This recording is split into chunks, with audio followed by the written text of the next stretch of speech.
Check it out.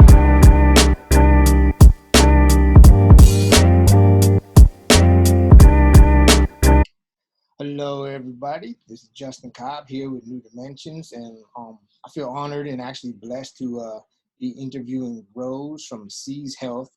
This is a company that we've recently partnered with and are building a relationship with. But I wanted to have Rose, on this interview so she can explain more about her product and why I feel it's extremely important that we all utilize this. So, hello, Rose.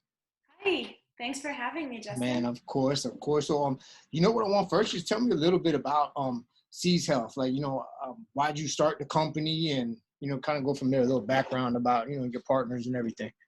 Yeah, so we actually started Siiz Health by being inspired to share what has changed our lives. So, we're dedicated in Siiz to educate others on the importance of their light and understanding light as information, not just light for vision. So, by applying this in our lives and seeing tremendous benefits, we got really inspired to share it with others and to create this community of awareness and education and a great product as well, our lens technologies. So, Beautiful. Yeah, no, correct me if I'm wrong, but I know you said how we use light and how we need light, but these glasses are actually light blocking glasses, correct?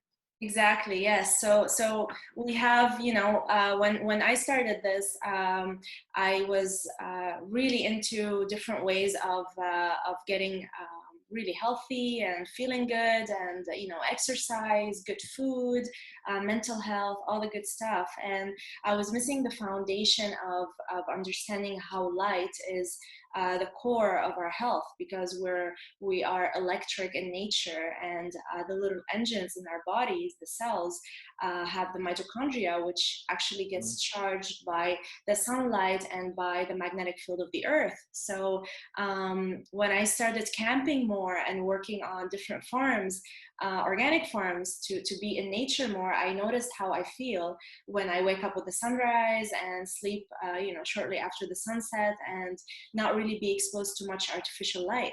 So when we think of light, we can think of light as just like food. So it's like healthy light and junk light. And when we have healthy light, that means we have the full spectrum of light.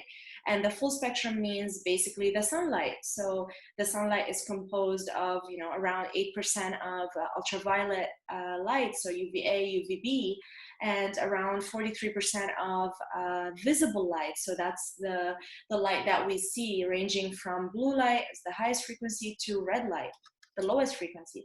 And then we have around 50% of the sunlight, which is just heat, so it's infrared light. And when we only spend our day in front of screens or doing what we do in the modern world, being indoors most of the day, we don't really see that healthy light, that full spectrum. And we're always seeing junk light, which is unbalanced, deficient blue light. So it's only, the LED lights, for example, if you take those as an example, they're deficient on all the other lights. So they're only blue light, which is dehydrating, and it's degenerative. In nature, blue light is always combined with red light. We don't have blue light alone, because blue light is degenerative and red light is regenerative. So nature has combined them together for a reason. So being more exposed to that light outside and using these lens technologies that we have to mitigate the effects of this junk light has been life-changing for me, for sure. Awesome. So now, just so the people watching this understand, tell me certain devices that emit this junk light. Like, what do we have to be careful when we're in front of? Yes, so junk light is actually emitted by LED lights, fluorescents, and all kinds of screens, TVs, your phone, your laptop. And there are, great apps to filter these screens. And that's what I started with. But I noticed that light is not only coming from screens. There is junk light coming from everywhere, from the car, from the fridge, the bathroom, going out. When I want to go out and hang out with friends, there's junk light everywhere. So those lens technologies help me be in the modern world while being able to block the frequencies that are not needed at certain times of the day. We do not need high frequency light that is the same as mid-afternoon sun the blue and green light at night at 9 p.m. That suppresses our melatonin, the sleep hormone, and it only stimulates us. It increases our cortisol, our stress hormone. So we feel wired, we feel anxious, and we just want to keep going with the night. And then we sleep way later, which this is being what we call in circadian mismatch. Right. So most people are living in circadian mismatch with their body, and what that means is that, for the listeners who don't really know what's really the circadian rhythm, it's basically our biological clock. So our biological clock, which is responsible for regulating our sleep and wake cycles, physiological functioning, our digestion, our sexual hormones, everything. And our biological clock is in our brain, so it's in the suprachiasmatic nuclei. And this biological clock receives light through our eyes.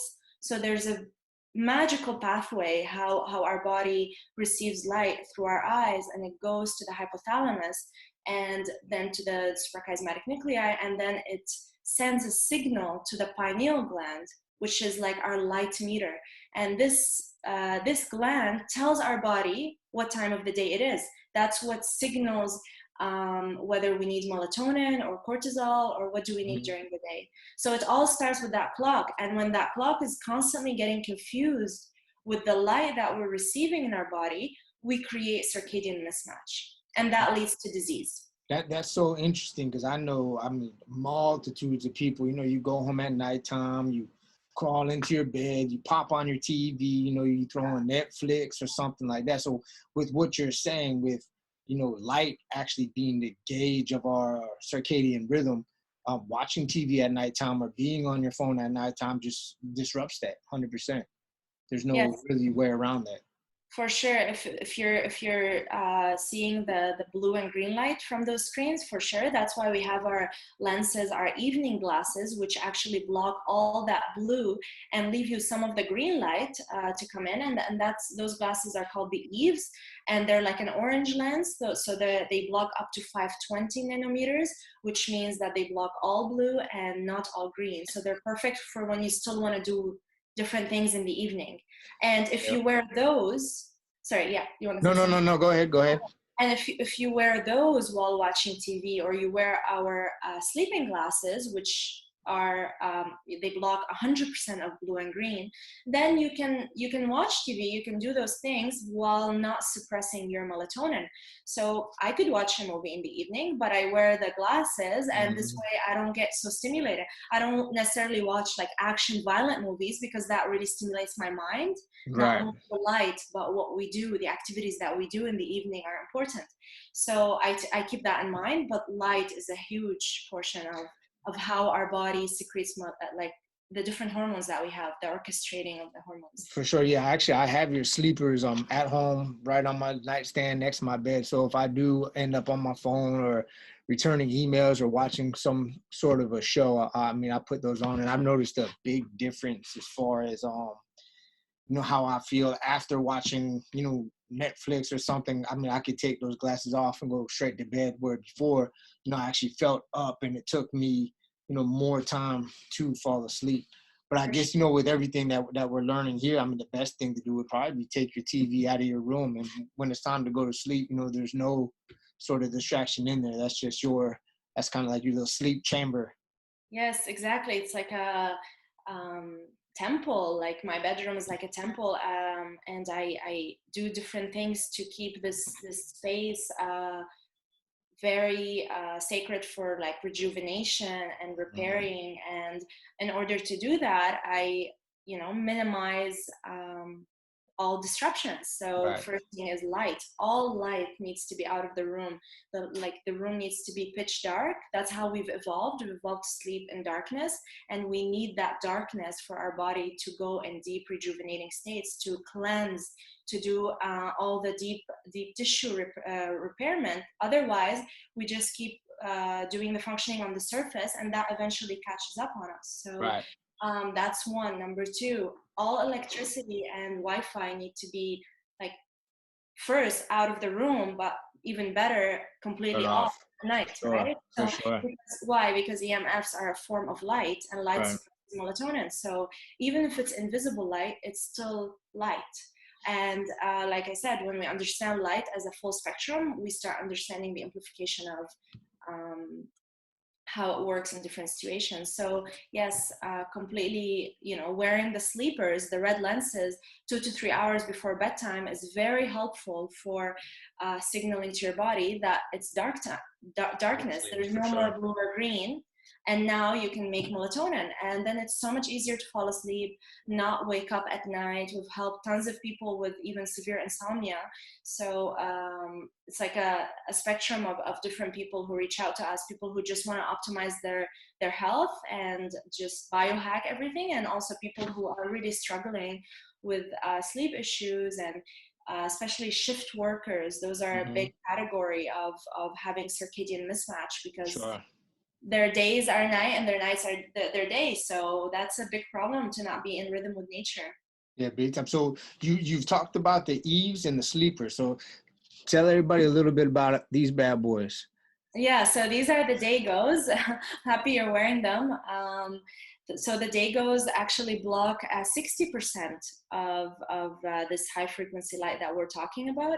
And that percentage that is good to leave enough light to enter for you to stay sharp and focus during the day, because blue light is naturally found in the sun. So we Mhm. need blue light to function during the day, to be energized, but we don't need that much blue light, and we definitely don't need unbalanced blue light. So wearing the Daygos helped me. Now I'm not wearing them because I have natural light coming in, so Mhm. I don't need to wear them, and I have the filter on my screen. But if I'm working in an office where it's only LED lights and there's no windows, I'll definitely wear the Daygos. And those help me with my, if there's any eye fatigue, eye strain, and headaches and migraines. So they're amazing for computer vision syndrome and for keeping your energy calm, so you're not overstimulated by cortisol from this light. And we also highly recommend to people to go and take sun breaks. Instead of Yeah. smoke breaks, go take sun breaks, go outside, signal to your body the full spectrum every around 1 hour for 5 minutes, and that helps your body reset melatonin and cortisol and everything.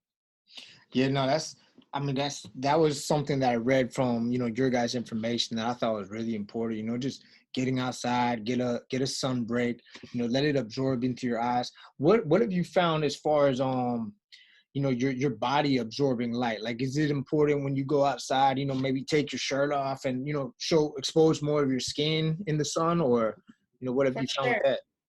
Well, since the 1980s almost, or even before that, there were a few studies about, I'll answer something else first, then we'll get to Okay. that Yeah. Yeah. related. And, we've demonized basically UVB in our society. And the reason for that is UVB is the higher frequency, like at around noon, 1 o'clock. And this is what we need to make vitamin D. That's why more than 75% of the population in the States actually suffers from vitamin D deficiency, even though we have the sun. And the reason for that is because, we spend our days behind windows, which block UVB. Hmm. And when we go outside, we wear sunglasses. So it's important to go back in history a little bit and see, where did this come from? When did we start thinking that the sun causes cancer and it's damaging to our retina, like to our eyes and all those things? So they've done a few studies on monkeys where they actually kept their eyes open with lit clamps, and they bombarded their retinas with UVB light.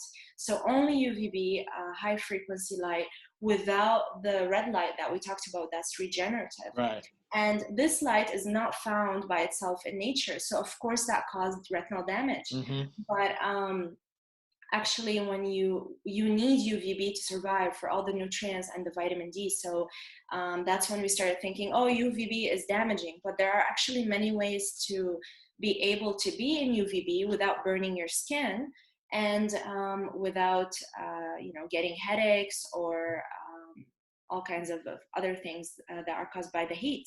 So one way to do that is to be able to expose your skin to early morning sun.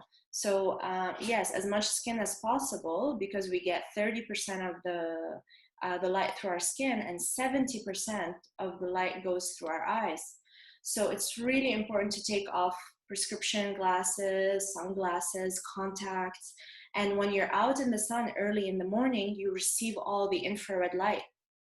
And this infrared light kind of prepares your skin. You start making melanin, which is the pigment that makes your skin darker. You tan with melanin. So if you don't have any melanin in your skin and you go out at 12 and you're wearing your sunglasses, so your body has no idea what time of the day it is because you block the main pathway of light Right. through your eyes, that's the perfect recipe to get burnt.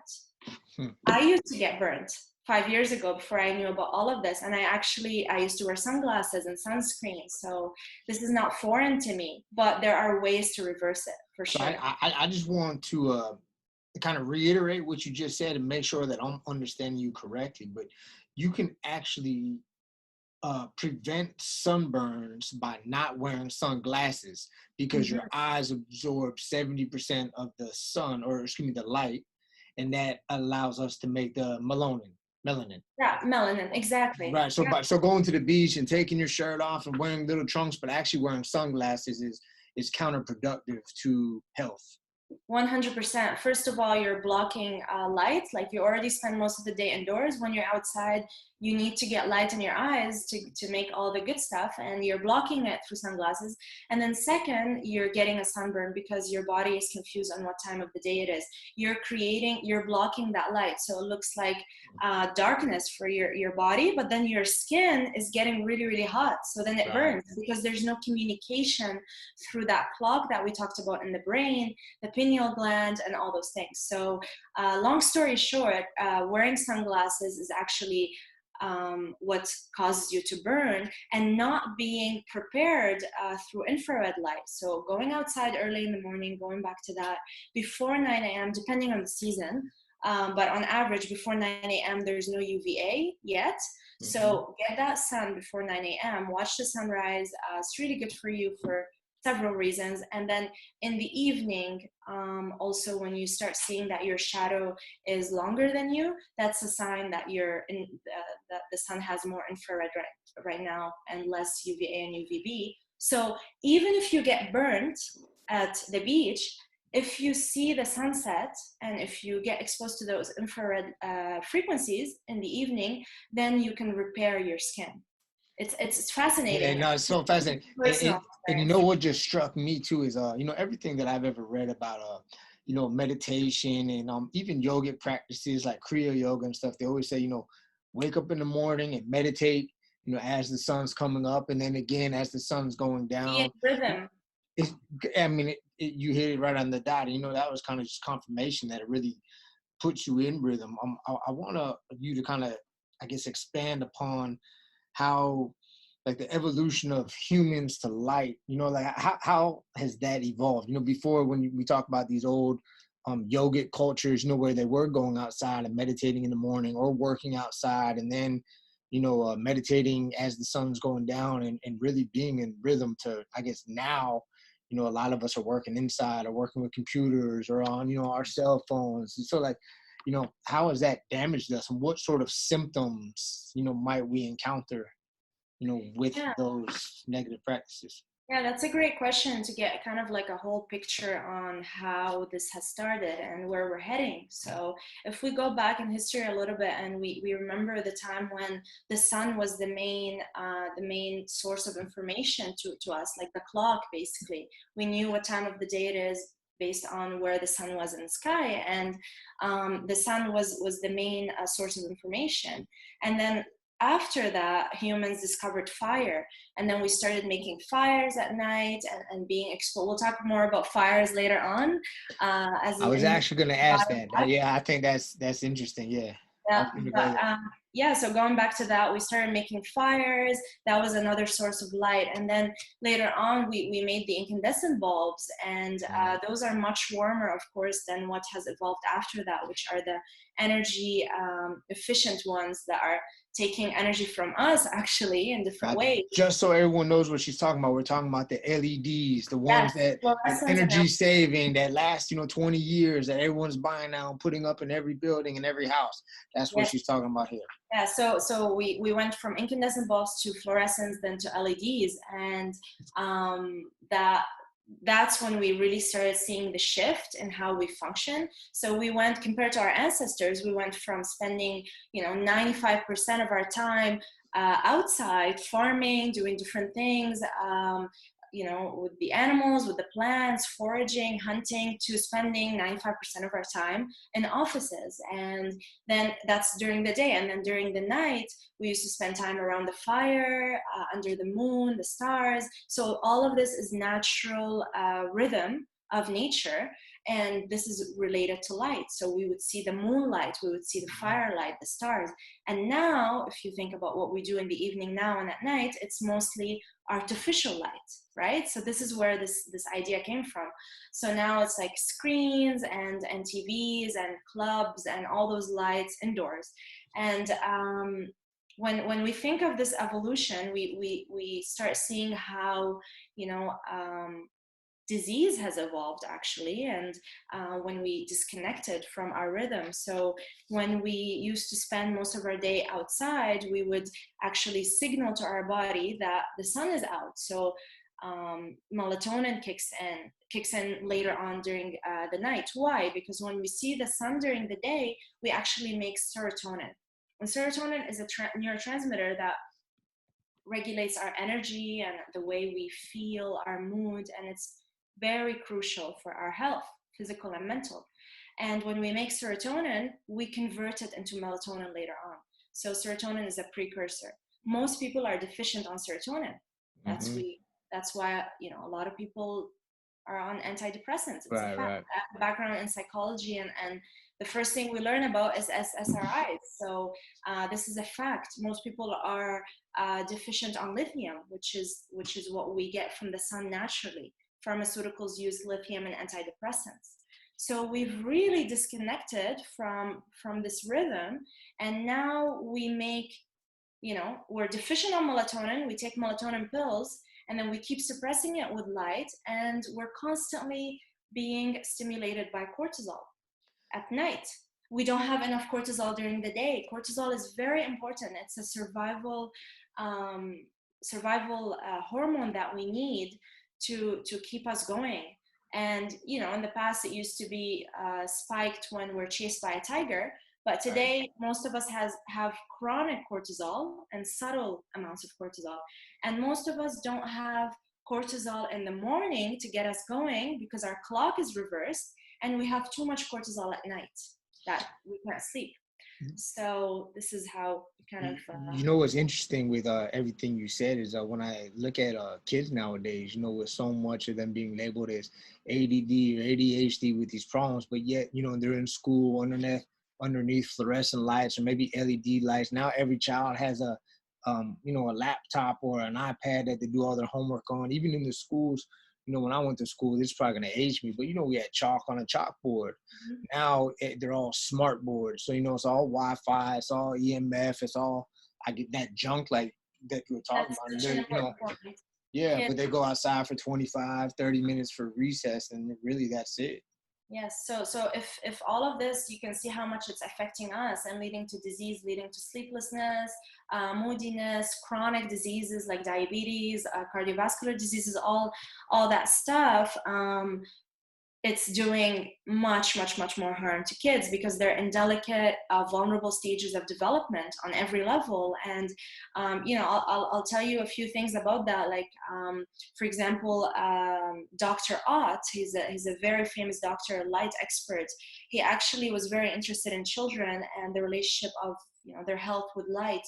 And he actually did an experiment where he compared a group of kids where they were in schools under full spectrum bulbs. So we can get those. That's another way to imitate the sun if we're indoors. So full spectrum lights, as if they're outside. And then they let them go outside as much as possible to just be in contact with the earth and with fresh air. And then compare those to a group of kids who worked and spent all day under LED lights, Right. deficient. And what he found is that the kids who spent most of their day under deficient LED lights, they actually experience so much hyperactivity, so much stimulation. And now we understand this is because of the over secretion of cortisol, the stress hormone. So hyperactivity, ADHD, attention deficit, 100%, because of how this affects your cortisol rhythm. They have too much cortisol that is unbalanced. They're not getting any purple light, any orange, red light from the sun, and they actually, even their blood pressure increased. So all the things, their academic performance went down, and this all makes sense when we understand light.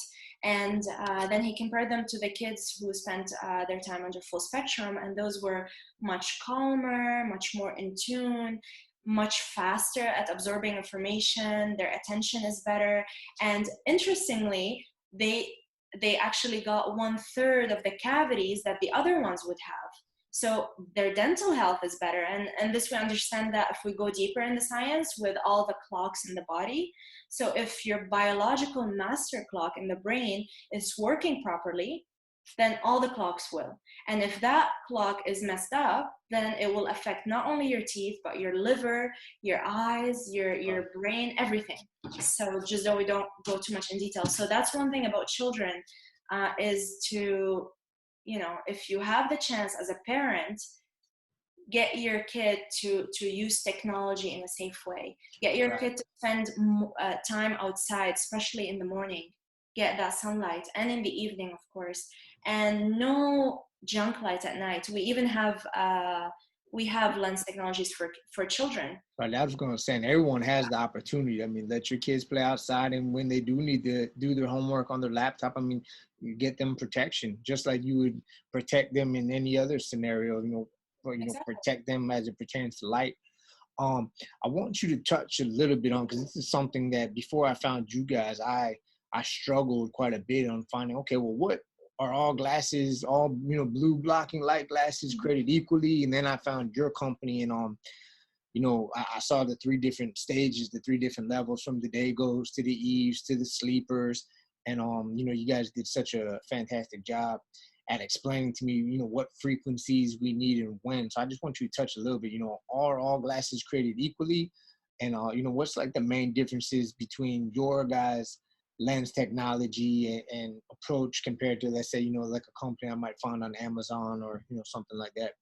Yeah. Yeah. So when I first started with this, I felt the same confusion. There are tons and tons of blue blocking glasses out there, and they definitely don't do the same.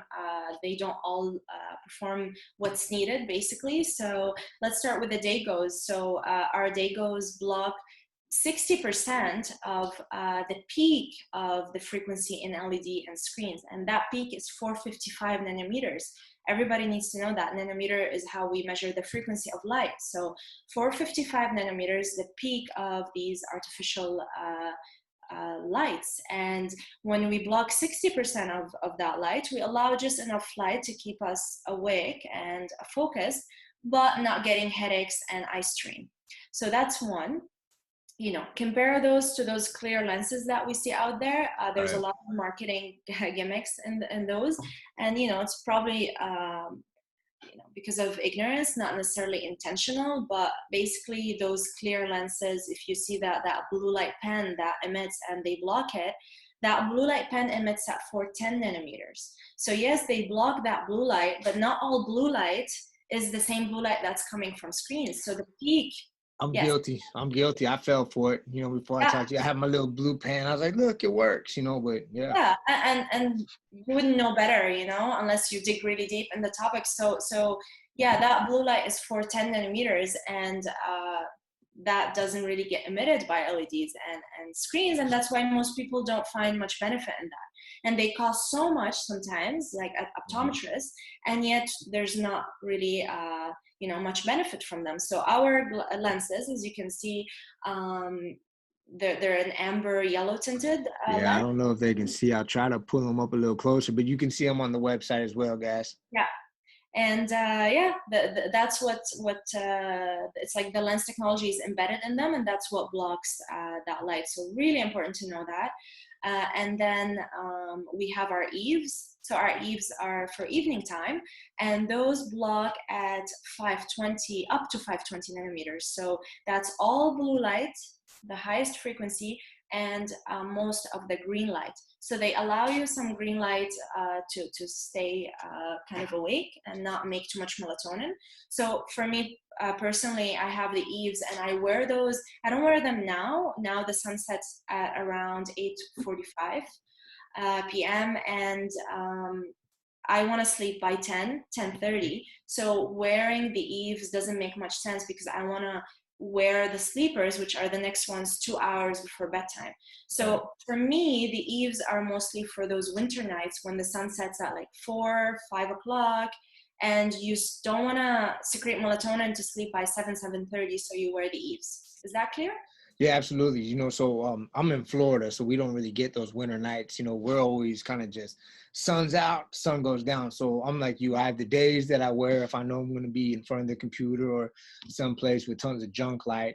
And then, Mm-hmm. I'm off at home, natural light outside. And then, for me, right around 7:30, 8 o'clock, I throw on my sleepers and that's it. I just wear them till I go to bed, when I'm Yeah, inside and doing stuff. So all the exactly. Florida people. Yeah, and the eves sometimes are for people who still want some light, like to watch, let's say, a movie or whatever, and they're not that comfortable with the sleepers. They're still new, starting with this, light shift. And yeah, we get some customers who wear the eves, and they prefer those to start with, and then later on they transition to the sleepers. So then you can have the choice. And then the sleepers are actually completely, they block all high frequency blue and green, and they are very, very effective at helping you sleep. So no melatonin pills are needed because your body makes enough melatonin if you allow it to make melatonin. If you make melatonin, then you open the fridge and you're blasting blue light in your eyes. The little things, all these things make a difference. So being aware of light is number one factor for melatonin secretion. So no need for sleeping pills or melatonin pills. This is a holistic solution to make melatonin naturally, to allow your body to make it. And yeah, those block up to 550 nanometers. So the other one's 520, those are 550. And all our glasses, like something that we are very happy about and we worked hard on is, we want to help people come back to nature, and in return we want to respect nature. So all our frames and our sourcing and our packaging is sustainable and eco-friendly. And yeah, we that's sustainable cork, and the cotton is organic, and yeah, the Got lavender. the lovely lavender.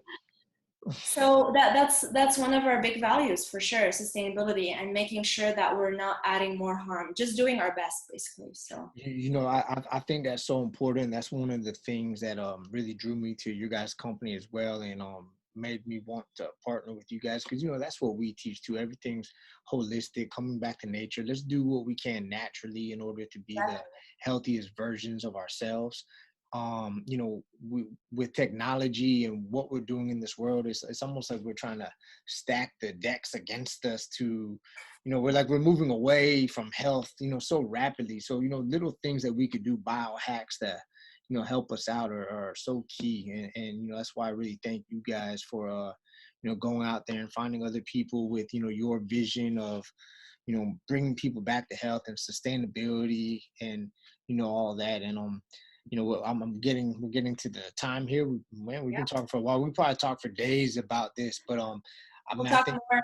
yeah, we'll definitely talk more. But you really dropped some big knowledge bombs on people there, and I think people need to hear this message. So for everyone out there, Siiz Health, Seize Your Health, right? SIIZ. You can reach your website through our website if you're already familiar. But check them out, read about their technology. and share their message. So Yeah, and also I have something to say for all the listeners. We have our ebook. We've worked really hard on putting all this research in one ebook for you. So if you go on our website, seizhealth.com, on the homepage, you can download it. It's free right now, and yeah, you can just join our community, and you'll receive all the good stuff. So awesome. Yeah. Also, I'll link to that. On this message when we post this on Instagram and our YouTube, I'll kind of link to that site so everybody can find it as well. But again, Rose, I appreciate for your time, all your knowledge and wisdom, and I look forward to keep continuing to build this relationship in the future. thank you May for you your have an amazing day. you too. All Bye. right, bye.